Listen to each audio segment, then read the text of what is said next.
So, yeah, today I'm just going to go through a few little notes and a little bit of a review about the just recent Star Wars film that's come out.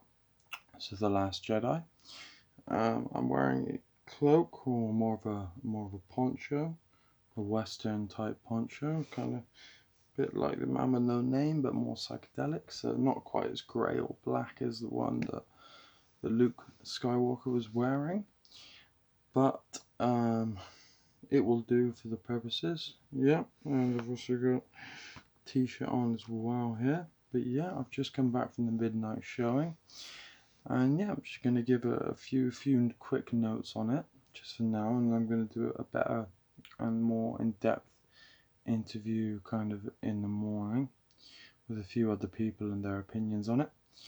The first things I want to cover really are the questions that I had beforehand, or rather theories, and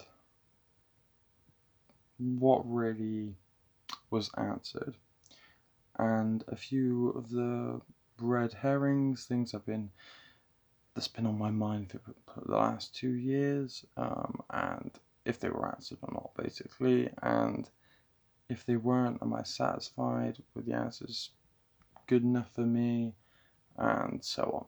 Right, so I'm going to start with a very simple one, and that is C3PO's red arm.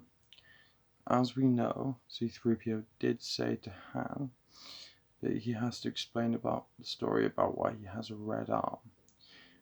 That seemed to me, especially with Disney and J.J. Abrams and the whole new team, especially with a few lost writers, that dialogue is never wasted.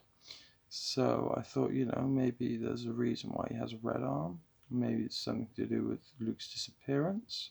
This is all my thoughts beforehand. Maybe it's something to do with the map or the connection with R2 and BB-8. Maybe it's even some sort of spy camera, spy recording from the First Order, or from Luke himself. But in actual fact, it seems C3PO in this film had two normal coloured golden arms. He was still camp as ever, which was absolutely great.